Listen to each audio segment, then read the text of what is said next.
పెళ్ళైనా పండగైనా వేడుక ఏదైనా పట్టు చీరల ప్రత్యేక వేదిక వారాహి సిల్క్స్.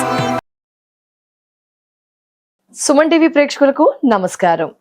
ద్వాదశ రాశుల వారికి ఆగస్టు 23 నుంచి 31 తారీఖు వరకు ఎలా ఉండబోతుంది, మరి ముఖ్యంగా మేషరాశికి ఎలా ఉండబోతుంది, రాశి వివరణ, పరిహారాల గురించి, అలాగే ఆగస్టు 28 చంద్రగ్రహణం అంటున్నారు. ఈ ప్రభావం వల్ల భవిష్యత్తు ఎలా ఉండబోతుంది, ఈ వివరణ అంతా కూడా తెలియజేయడానికి ప్రస్తుతం మనతో పాటు ఉన్నారు ప్రముఖ జ్యోతిష్యులు బ్రహ్మశ్రీ నందిపట్ల గురువు గారు. వారితో మాట్లాడదాం.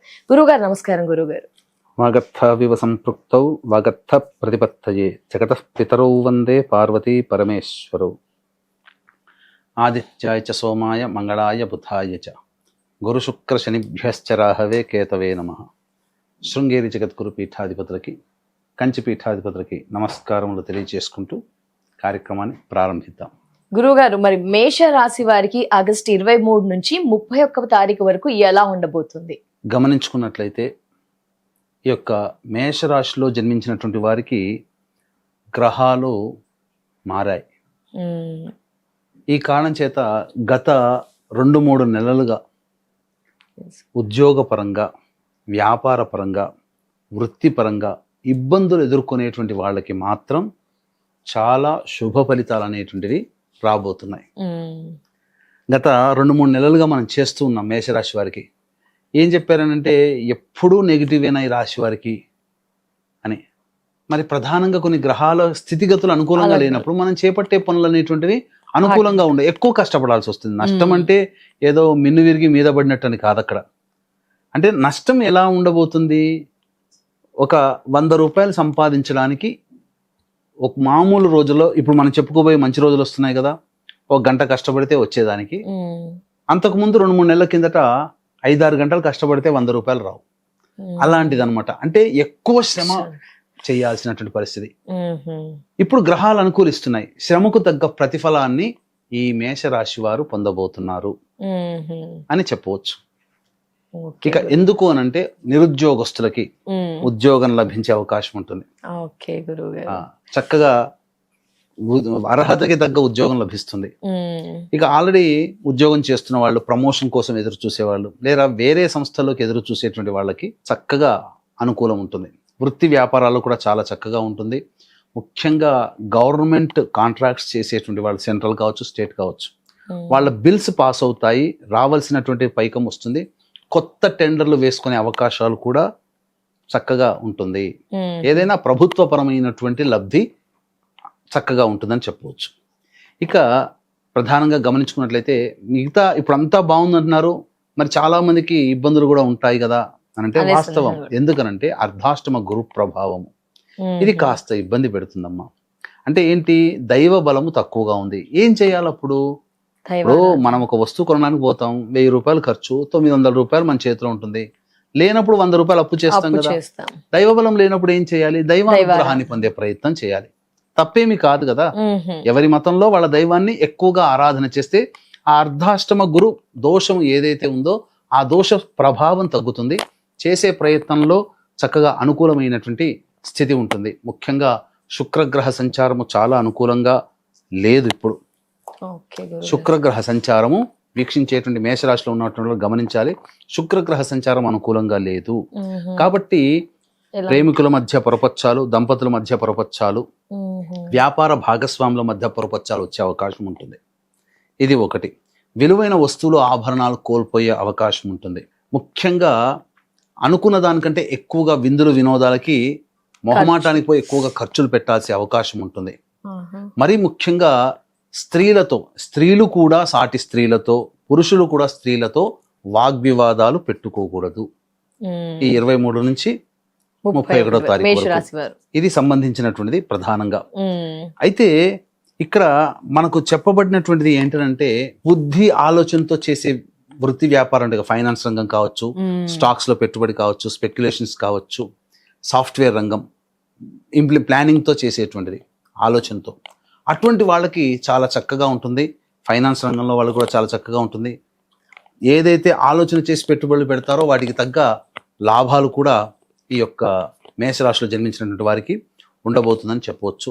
సాధారణంగా ఏలినాటి శని ప్రభావం ఉన్నది కాబట్టి ఈ ఏలినాటి శని ప్రభావము, అర్ధాష్టమ సంబంధించినటువంటి గురు ప్రభావము ఇది కాస్త ఇబ్బంది పెడుతుంది తప్ప మిగతా అంతా బాగుంది.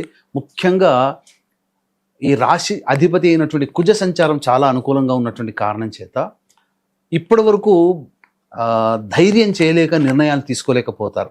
ఇక మేషరాశి వాళ్ళు దుందుడుకు స్వభావంతో ముందడుగు వేసి నిర్ణయాలు తీసుకునే అవకాశాలు ఉంటాయి. వివాహం కావాల్సినటువంటి అబ్బాయిలకు అమ్మాయిలకి ప్రయత్నం చేస్తే, బాగా గట్టిగా ప్రయత్నం చేస్తే సంబంధాలు కుదిరే అవకాశం ఉంటుంది. ఇక సంతానం కోసం ఎదురు చూసేటువంటి వ్యక్తులకి చక్కటి సంతానం అనేటువంటిది లభ్యమవుతుంది. ఇబ్బంది పడాల్సినటువంటి అవసరం లేదు. ఇక ప్రధానంగా గమనించుకున్నట్లయితే అన్నిటికంటే ఈ సంబంధించినటువంటి ఈ యొక్క మేషరాశిలో జన్మించినటువంటి వాళ్ళకి చాలా అనుకూలమైనటువంటి పరిస్థితులు ఇప్పుడు గోచరం అవుతున్నాయని చెప్పవచ్చు. తప్పకుండా గురువుగారు, మరి ఆగస్టు 28న చంద్రగ్రహణం ఉంది కదా గురుగారు, ఈ మేషరాశి వారిపై ఎలాంటి ప్రభావం చూపబోతోంది, ఏంటి ఈ యొక్క చంద్రగ్రహణ ప్రభావం కూడా ఈ మేషరాశి వారికి అనుకూలంగా ఉండబోతుంది. అంటే ఎందుకు గ్రహణానికి రాశికి ఎందుకు లింక్ పెట్టామంటే కొన్ని ప్రకృతిలో జరిగేటువంటి మార్పులు ఆ రాశిలో జన్మించినటువంటి వాళ్ళకి కొంతమందికి మంచి, కొంతమందికి చెడు, అందులో గ్రహణాలు ప్రధాన భూమిక పోషిస్తాయి. కాబట్టి ఈ మేషరాశి వారికి గ్రహణ తదనంతరం ఆగస్టు 28వ తారీఖు తర్వాత మళ్ళీ ఒక 3 నెలలు 6 నెలల వరకు ఈ గ్రహణ ప్రభావం ఉంటుంది. కాబట్టి వీళ్ళకి మేషరాశి వారికి గ్రహణం యొక్క యోగము దుష్ప్రభావాన్ని అడ్డుకుంటుంది. కాబట్టి మంచి జరుగుతుంది. అందుకనే ఇక్కడ ప్రధానంగా ఈ యొక్క గ్రహణము 28వ తారీఖు రోజున ఏర్పడుతుంది. కాబట్టి ఈ సంబంధించినటువంటి వృషభ, మిథున, కర్కాటక, సింహ, తుల, వృశ్చిక, మకర, కుంభ, మీన రాశిలో జన్మించినటువంటి వారికి దోషము, అలాగే శని దోష ప్రభావం ఉన్నటువంటి రాశులు కూడా ఉన్నాయి.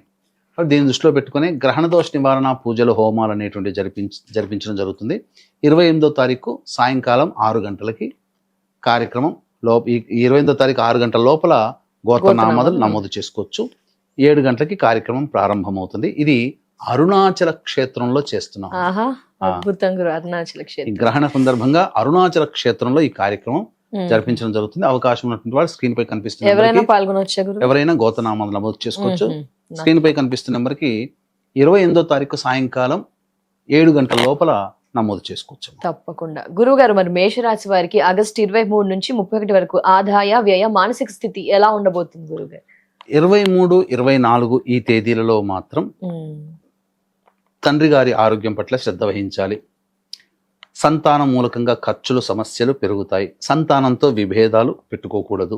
ఆరోగ్యం పట్ల శ్రద్ధ వహించాలి. ఆస్తి వ్యవహారాలు, తగాదాలకు సంబంధించినటువంటివి చర్చకు వస్తాయి. కోర్టు సంబంధమైన వ్యవహారాలు కూడా. అలాగే ఖర్చులు కూడా అధికంగా ఉంటాయని చెప్పవచ్చమ్మా. ఇక 25, 26, 27, 28, 29 ఈ 5 రోజులు మాత్రం చాలా అనుకూలంగా ఉండేటువంటి సందర్భం. వృత్తి, ఉద్యోగ, వ్యాపారాల్లో ఆదాయానికి మించిన ఖర్చులు ఉన్నప్పటికీ చక్కగా ఆ ఖర్చులన్నీ ఎలా తీసుకోగలుగుతారు. ధనాదాయం చాలా చక్కగా ఉంటుంది. ఇబ్బంది పడాల్సినటువంటి అవసరం లేదు. సంతోషంగా గడుపుతారని చెప్పవచ్చు. ఇక 30, 31వ తారీఖు మాత్రం వృధా ప్రయాణాలు, మానసికమైనటువంటి ఆందోళన అధికంగా ఉండడం, అలాగే ఈ సంబంధించినటువంటి సమస్యలు కూడా అధికంగా ఉంటాయి. నిద్ర పట్టకపోవడం, ఖర్చులు కూడా అధికంగా ఉంటాయి. లాభం లేని ప్రయాణాలు చేయాల్సి వస్తుంది. సకాలానికి భోజన వ్యవహారాలు ఉండవు. ఏదైనా ఈ లాస్ట్ 2 రోజులు మాత్రం కాస్త ఇబ్బందికరంగా మారుతాయని చెప్పవచ్చు. తప్పకుండా గురుగారు, మరి ఏం పరిహారాలు పాటించాలి అంటారు మేషరాశి వారు? ప్రధానంగా ఈ మేషరాశిలో జన్మించినటువంటి వారు ప్రతిరోజు కూడాను విష్ణు అష్టోత్తరము 3 సార్లు పారాయణం చేస్తే సాధారణంగా సమస్యలంటూ తక్కువగా ఉంటుంటాయి. వచ్చే సమస్యల నుంచి చాలా మటుకు బయటపడతారని చెప్పవచ్చు. తప్పకుండా ధన్యవాదాలు గురుగారు. మేషరాశి వారి రాశి వివరణ, చంద్రగ్రహణ ప్రభావం ఎలా ఉండబోతుంది అని పరిహారం తెలియజేసినందుకు నమస్కారం గురుగారు. సర్వం శ్రీ ఉమామహేశ్వర పరబ్రహ్మార్పణమస్తు. సో ఇయర్స్ చూసారు కదా, గురువు గారు అయితే మనకి మేషరాశి వారికి పరిహారాలు తెలియజేశారు, జాతక వివరణ కూడా తెలియజేశారు. అలాగే చంద్రగ్రహణం రోజున గురువు గారు ఏం చేస్తారో ఆ క్రతు గురించి మీరు కూడా పూర్తి వివరణ, ఆ క్రతువులో గోత్రనామాదులు నమోదు చేసుకోవాలి అనుకుంటున్నారా? స్క్రీన్ పై నెంబర్ కనిపిస్తుందండి, మిగతా వివరాలని తెలుసుకోవచ్చు. నమస్కారం.